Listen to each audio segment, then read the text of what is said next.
বাংলাদেশের রাজনীতিতে এখন সার্বিক অবস্থায় একটা টানটান উত্তেজনা বিরাজ করছে।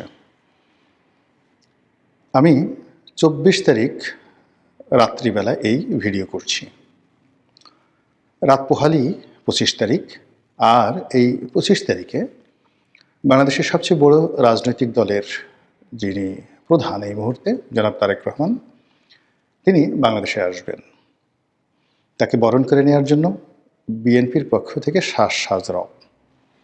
সারা বাংলাদেশ থেকে লক্ষ লক্ষ নেতাকর্মী ঢাকাতে এসেছেন এবং আগামীকাল ২৫ তারিখে দুপুরের মধ্যে আরও লক্ষ লক্ষ মানুষকে সমাগম করার জন্যে বিএনপির পক্ষ থেকে চেষ্টা করা হচ্ছে। আর নেতাকর্মীরাও স্বতঃস্ফূর্তভাবে অনেকটা উৎসবের আমেজে, ঈদের আমেজে ঢাকা অভিমুখে রওনা করেছেন। যখন তারেক রহমান সাহেবকে নিয়ে এই ধরনের উন্মাদনা, তখন বিএনপি যে চিরপ্রতিদ্বন্দ্বী আওয়ামী লীগ, তারা বলতে গেলে একেবারে নিশ্চুপ, পক্ষেও বলছে না, বিপক্ষও বলছে না। ইন্টারনেটে নানা রকম গুজব ছড়িয়ে পড়েছে। জনাব তারেক রহমান সাহেব এই যে হঠাৎ করে বাংলাদেশে ফিরে আসার যে সিদ্ধান্ত নিলেন, এটিতে হওয়ার কথা ছিল না।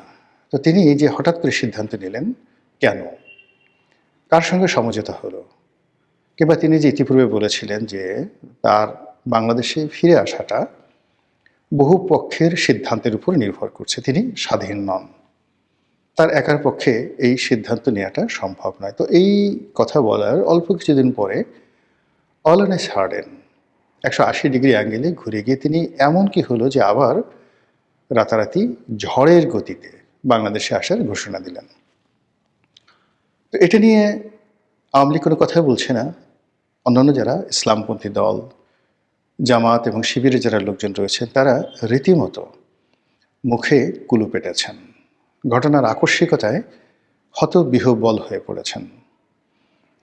কি করা উচিত, কি বলা উচিত, কি হবে, তারেক রহমান সাহেব আসার পর কি হবে সেটা নিয়ে ভাবছেন। এবং একই সঙ্গে তারেক রহমান ছাড়া বাংলাদেশের রাজনীতিতে যেভাবে অন্যান্য রাজনৈতিক দলের নাম, গন্ধ, স্বাদ, আহ্লাদ, স্বপ্ন যা কিছু ছিল, বিশেষ করে এনসিপির যারা নেতৃবৃন্দ রয়েছেন, তাদের একটা রমরমা অবস্থা ছিল। তারেক রহমান সাহেব আসবেন এই সংবাদের সঙ্গে সঙ্গে প্রায় সব কিছু চুপসে গেছে। এতটা চুপসে গেছে যে অন্য কোনো নাম, গন্ধ কোনো কিছু দেখা যাচ্ছে না। এখন এই মুহূর্তে মানে বৃহস্পতিবার ২৫ তারিখ, শুক্রবার ২৬ তারিখ, শনিবার ২৭ তারিখ, এই ৩ দিন ঈদের আনন্দে বিএনপির লোকজন যেভাবে উদ্বেলিত থাকবেন, ওই উত্তেজনার কাছে অন্য কোনো ঢাক ঢোল বা অন্য যা কিছু আছে কোনো কিছুই আর এখন কাজে আসছে না। ফলে এই উত্তেজনা বিএনপির মধ্যে থাকুক।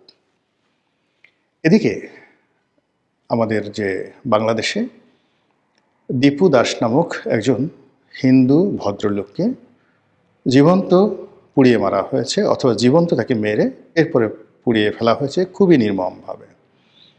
মধ্যযুগে এরকম হতো কিনা বলা যায় না, তবে গল্প সাহিত্যে এই ধরনের নিষ্ঠুরতার কথা বলা হয় যে এই সাসপেক্টেড বা ভুয়া একটা অভিযোগ তুলে এই হিন্দু ভদ্রলোককে যেভাবে মারা হয়েছে, যেভাবে তাকে চাকরিচ্যুত করা হয়েছে, যেভাবে তাকে র্যাবের হাতে তুলে দেওয়া হয়েছে, যেভাবে র্যাব থেকে পুলিশের হাতে চলে গেছে, পুলিশ আবার মবকারীদের হাতে তাকে তুলে দিয়েছে, যেভাবে তাকে পিটিয়ে পিটিয়ে মারা হয়েছে, এবং যেভাবে মরার পর তাকে গাছের মগডালে টানিয়ে, অনেক উঁচু টানিয়ে আগুন ধরিয়ে দেওয়া হয়েছে। আর শত শত মানুষ সে দৃশ্য, আগুনের সে দৃশ্য তারা ভিডিওতে ধারণ করেছে। এই নির্মমতা আমরা যখন দেখলাম, প্রথমত বেশ কয়েকদিন আমরা বিশ্বাস করতে পারিনি। মনে হয়েছে যে সরকারকে বিপদে ফেলানোর জন্য এটা একটা এআই প্রযুক্তি নির্ভর কোনো ভিডিও ফুটেজ। কিন্তু পরে যখন জানলাম যে আসলে এই ঘটনাটি সত্য, তখন আমাদের আসলে গত ১৪ মাসে মব দেখতে দেখতে, ভয় পেতে পেতে, কথা না বলতে বলতে এমন একটা অভ্যাস হয়ে গেছে যে দীপু দাস নামক একজন হিন্দু ভদ্রলোককে পুড়িয়ে মারা হয়েছে। এটি আমাদের মন এবং মননে ঠিক হাদি মারা যাওয়ার পরে যেরকম একটা উত্তেজনা দেখা দিয়েছে, আবার হাদির মৃতদেহ যখন বাংলাদেশে এলো, তখন আমরা যেভাবে আবেগে একেবারে ভেসে গিয়ে তার জানাজাতে সর্বকালের বৃহৎ সমাবেশ ঘটিয়েছি। এত মানুষ আমাদের দেশের কোনো জানাজাতে এভাবে হয়েছে কিনা প্রশ্ন সাপেক্ষ। ফলে আগামীতে যে রাজনৈতিক নেতৃবৃন্দ মারা যাবেন তাদের জন্য হাদির এই জানাজাটি রীতিমতো একটি থ্রেট হয়ে অথবা একটি মাইলস্টোন হয়ে, একটি উদাহরণ হয়ে রাজনীতিবিদ যারা আছেন তাদের জনপ্রিয়তার ব্যারোমিটার হিসেবে কাজ করবে। যা হোক, যেটা বলছিলাম দীপু দাসের ঘটনা, তো এইটা যখন জানাজানি হলো বাংলাদেশে এইটা নিয়ে কোনো উত্তেজিত ঘটনা ঘটল না, কিন্তু ভারত উত্তাল হয়ে পড়েছে। ভারতের আসামে, ত্রিপুরাতে, কলকাতাতে, এমনকি দিল্লিতে উগ্রবাদী হিন্দু যারা রয়েছেন তারা এখন বাংলাদেশে সার্জিক্যাল স্ট্রাইক চালানো, আক্রমণ করা, যুদ্ধ ঘোষণা করা থেকে শুরু করে যত রকম উত্তেজক কথাবার্তা রয়েছে তারা সেটা শুধু বলছেন না, একেবারে রাজপথে নেমে জঙ্গি তৎপরতা দেখাচ্ছেন। তারা ভারতীয় পুলিশের সঙ্গে মারামারি করছেন, প্রাদেশিক পুলিশ এবং যাকে বলা হয় অন্য আইনশৃঙ্খলার যে রক্ষাকারী বাহিনী রয়েছে। কলকাতার কয়েকটি ভিডিও ফুটেজ আমরা দেখলাম, সেখানে পুলিশের সাথে মারামারিতে রীতিমতো রক্তারক্তি ঘটনা ঘটেছে। তারা বাংলাদেশের যে দূতাবাসগুলো রয়েছে, কনসুলেট অফিস রয়েছে, সেখানে বিক্ষোভ দেখাচ্ছে। পরিস্থিতি এতটা নাজুক যে ভারত বাংলাদেশের সীমান্ত অঞ্চলে সৈন্য বাড়িয়েছে। মণিপুরে রীতিমতো যুদ্ধাবস্থা বিরাজ করছে মণিপুর রাজ্যে, এবং একেবারে জরুরি অবস্থা জারির পূর্ব মুহূর্ত, এরকম একটা অবস্থা এই যে দীপু দাসকে নিয়ে যে ঘটনা ঘটেছে তার প্রেক্ষিতে উত্তাল ভারত। এবং ভারতে যারা সামরিক বিশেষজ্ঞ এবং অন্যান্য যারা লোকজন আছেন তারা নানাভাবে সরকারকে প্রভাব করছে যে তাদেরকে 1971 সনের মতো আরেকটা সিদ্ধান্ত নিতে হবে। তো এর ফলে কি হলো যে এই যে বাংলাদেশে যেটা নিয়ে আমরা উত্তেজনা বোধ করছি না, সেটি আলটিমেটলি ভারত উত্তেজনা তৈরি করেছে। অন্যদিকে যেটা হলো, আমাদের দেশের দুটো গুরুত্বপূর্ণ পত্রিকা ডেইলি স্টার এবং প্রথম আলো, এখন এই দুটো পত্রিকা সম্পর্কে আপনার অভাব থাকতে পারে, অভিযোগ থাকতে পারে, ক্লেদ থাকতে পারে, ক্ষোভ থাকতে পারে, কিন্তু জনপ্রিয়তার দিক থেকে মানুষের মন এবং মননে যে কোনো একটা চিন্তা, যে কোনো একটা ধারণা, যে কোনো একটা ডাইমেনশন তৈরি করার ক্ষেত্রে এই দুটো পত্রিকায় গত 20 বছর ধরে যে গুরুত্বপূর্ণ ভূমিকা পালন করেছে, ফলে এই দুটো পত্রিকা এখন রীতিমতো একটা ইনস্টিটিউশন। বাংলা ভাষা তো দূরের কথা, অন্য কোনো ভাষায় প্রথম আলো এবং ডেইলি স্টারের সমপর্যায়ের পত্রিকা এশিয়া সাবকন্টিনেন্টে খুব অল্প আছে। কলকাতার আনন্দবাজারের কথা বলা হয়, কিংবা ধরুন স্টেটসম্যানের কথা বলা হয়, পাকিস্তানের ডনের কথা বলা হয়, হিন্দুর কথা বলা হয়, তো ওই পাঠকপ্রিয়তার দিক থেকে, সার্কুলেশনের দিক থেকে, এমনকি ইন্টারনেটে যে জনপ্রিয়তা, ইন্টারনেটের যে ভাইব, সেই ক্ষেত্রেও ডেইলি স্টার এবং প্রথম আলো শুধুমাত্র বাংলাদেশ নয়, এশিয়া সাবকন্টিনেন্টে গুরুত্বপূর্ণ। এই দুটো পত্রিকা, এখানে যারা সাংবাদিক কর্মচারীরা রয়েছেন তারাও প্রভাবশালী, ওয়েল পেইড, এবং সম্ভবত বাংলাদেশে তাদের চাইতে কোনো কর্পোরেট হাউসে এত বেশি বেতন দেওয়া হয় কিনা আমি জানি না। সরকারি চাকরি যারা করেন তাদের চেয়ে প্রথম আলোতে যারা সাংবাদিক রয়েছেন তাদের বেতন ভাতা অনেক বেশি। যুদ্ধের দামামা বাজাচ্ছে ভারত।